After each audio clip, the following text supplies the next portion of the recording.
سننے کی جانب کھڑے ہو رہے تھے۔ وہ ماتمی آوازیں اچانک بند ہو گئی تھی۔ پورے ویرانے میں ایک بار پھر سے گہری تشویشناک خاموشی کا راج چھا گیا تھا۔ میں اندر سے پرسکون تھا کہ میری آخری تسبیح اب ختم ہونے کو ہی تھی۔ ابھی کچھ دانے باقی تھے۔ آسمان پر چاند اب مکمل نظر آنے لگا تھا۔ دودھیا سفید چاندنی آسمان سے برستی ہوئی اب زمین پر گر رہی تھی۔ چاندنی میں وہ ویران دہشت دور دور تک مدھم سا دکھائی دینے لگی تھی۔ میری نگاہ ارد گرد گھومتی ہوئی سامنے کی اور جا کر رک گئی۔ بہت دور مجھے کوئی سفید لباس میں ملبوس کوئی حیولا سا دکھائی دے رہا تھا۔ اس خیولے کے ارد گرد کالی سیاہی سی بکھری محسوس ہو رہی تھی، جیسے اس نے کالی چادر اوڑھ رکھی ہو، یا شاید میرا وہم ہو۔ دور سے ٹھیک پہچاننا بہت مشکل تھا۔ وہ خیولا میری ہی طرف چلتا ہوا آ رہا تھا۔ کوئی بھولا بھٹکا مسافر یا پھر کوئی چور، کوئی بھوت یا کوئی بدروح ہوگی۔ میرے ذہن میں مختلف فہم و گمان پیدا ہو رہے تھے، اور پھر میں اندر ہی اندر ان خیالات کو جھٹک دیتا تھا۔ جو کچھ بھی ہو، مجھے کیا؟ مجھے تو کوثر کے حاضر ہونے کا انتظار تھا۔ میں ایک بار پھر سے سر جھکا کر پڑھنے لگا تھا۔ کوثر کوئی پری تھی یا کوئی جن زادی؟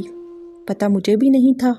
مجھے تو بس کسی نے وہ ورد بتایا تھا کہ اس ضلع میں کوثر حاضر ہوتی ہے، اور میری شوق نے مجھے ان ویرانوں میں پڑھنے بٹھا دیا تھا۔ اور آج آخری رات تھی، لیکن کوثر شاید ورد مکمل ہونے پر ہی حاضر ہوگی۔ میرے ذہن میں سوچیں گڑمٹ سی ہو رہی تھی، اور اس کشمکش میں میرا ورد آخرکار مکمل ہو ہی گیا۔ میں چپ سادھ کر بیٹھ چکا تھا۔ میری نظر ایک بار پھر سامنے کی اور اٹھی۔ میں اس سفید فام خیولے کو دیکھنا چاہتا تھا کہ آیا وہ کون ہے، لیکن وہ خیولا مجھے کہیں دکھائی نہیں دیا تھا۔ میری نگاہیں چاروں سمت اسے تلاش کر چکی تھی، پر وہ نہ جانے کہاں گم ہو گیا تھا۔ یہ حیرت انگیز تھا۔ میری پیشانی پر آئے ہوئے بال مجھے اس بات پر پریشان کر رہے تھے کہ آخر وہ کون تھا۔ رات کے اس پہر ان ویرانوں میں یوں بھٹکنا کسی عام انسان کا کام نہیں ہو سکتا۔ میں کافی دیر انہی سوچوں میں ڈوبا رہا۔ وسیع و عریض ویران صحرائی میدان کے آغوش میں وہاں میں اکیلا بیٹھا ہوا تھا۔ وہاں پر کہیں کہیں اگی ہوئی لمبی جنگلی گھاس اور جھاڑیوں کے نیچے اندھیرا پھیلا ہوا تھا۔ میری پھٹی ہوئی نگاہ چاندنی رات میں ان اندھیروں کے جھنڈ میں گویا اندھی ہو جاتی ہے۔ شاید وہ خیولا ان اندھیروں میں چھپا ہو۔ یہی وجہ تھی کہ میں نہ چاہتے ہوئے بھی اسے ڈھونڈتا رہا، پر وہ مجھے دکھائی نہیں دیا، حالانکہ اسے تلاش کرنا میرے لیے بے سود تھا۔ مگر پھر بھی وہ اجنبی شخص میرے ذہن میں ایک خلش سا بن بیٹھا تھا۔ بہت مشکل سے وہ گمنام پرچھائی میرے ذہن سے محدود ہوئی تھی۔ مجھے یاد آیا کہ مجھے اپنے چلے کی حاضری کو سوچنا چاہیے۔ یہی تو میرا مقصد تھا، تاکہ میں خیالی طور پر منتشر ہو جاؤں اور میرا عمل ناکام ہو جائے۔ میں نے اس خیولے کو ذہن سے جھٹکا اور کوثر کی آمد پر دھیان دینا شروع کر دیا۔ ابھی کچھ وقت ہی گزرا تھا کہ اچانک ایک طرف سے چھنچھناہٹ کی سریلی سی مدھم آواز مجھے سنائی دینے لگی۔ میری نگاہ فوراً اس طرف پھر گئی۔ فضا میں بھینی بھینی سی معطر خوشبو میرے نتنوں سے گزر کر میرے دل دماغ کو متسحر کر رہی تھی۔ مجھے چاندنی رات کی نرم سفیدی میں وہاں ایک سایہ سا دکھائی دے رہا تھا۔ وہ صنف نازک تھی جو ایک سلیقے سے اور ناز و نیند بھرے انداز میں چلتی ہوئی میری ہی طرف بڑھ رہی تھی۔ میرا دل ایک بار پھر دھڑک اٹھا اور روم روم حرکت میں آ گیا تھا۔ فضا میں بکھری پڑی اس دلربا خوشبو میرے روح میں گھلتی جا رہی تھی۔ نہ جانے وہ کس طرح کی خوشبو تھی، نہ سمجھ میں آ رہی تھی، اور نہ ہی پہلے کبھی ایسی خوشبو میں نے محسوس کی تھی۔ وہ واقعی لاجواب اور نایاب سینٹ تھا۔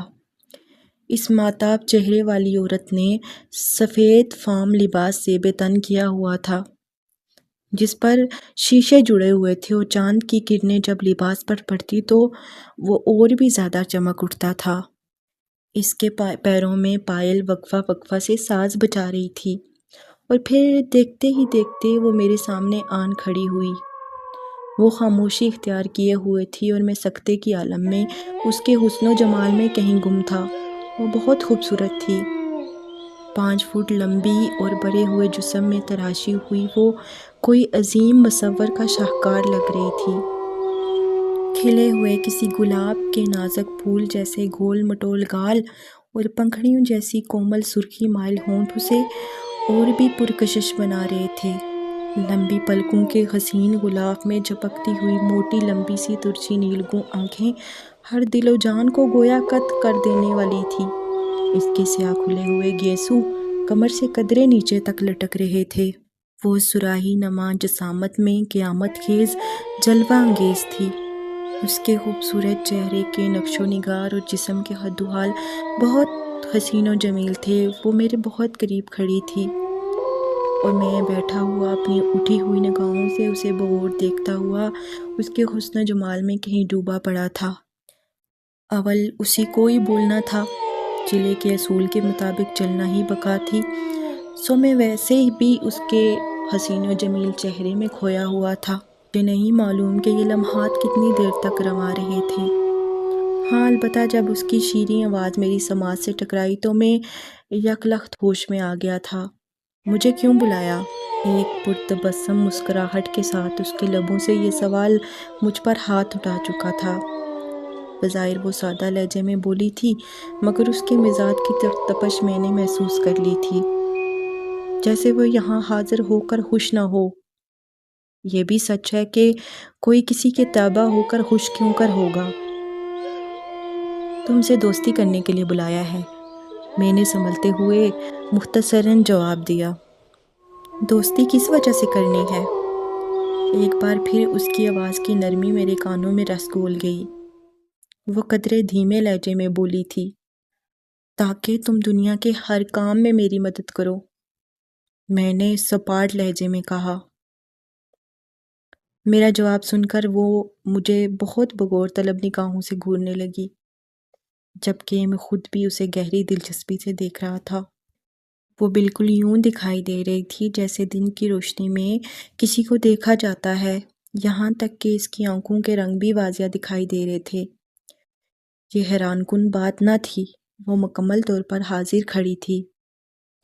میرا دل پرزور دھڑک رہا تھا، ایک تجسس نما خوشی بھی تھی اور خفیف سا ڈر بھی، ایک عجب سی صورتحال میرے اندر موجزن تھی۔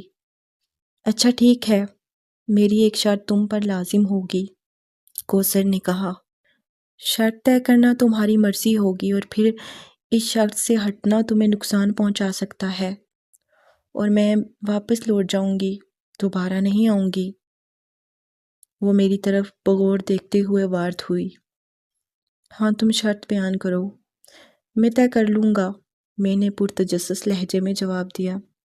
ٹھیک ہے، تم مجھے کسی ایک روم میں اپنے تابع رکھ سکتے ہو، دوست یا بیوی۔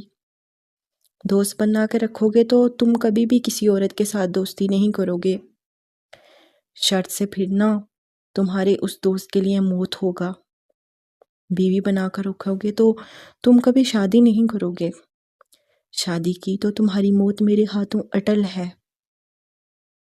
وہ اس بار اپنا فیصلہ سنا کر میری سوچوں کو پڑھنے لگی تھی اور اس کے ہونٹوں پر بکھرا ہوا تبسم مجھے کاٹنے لگا تھا۔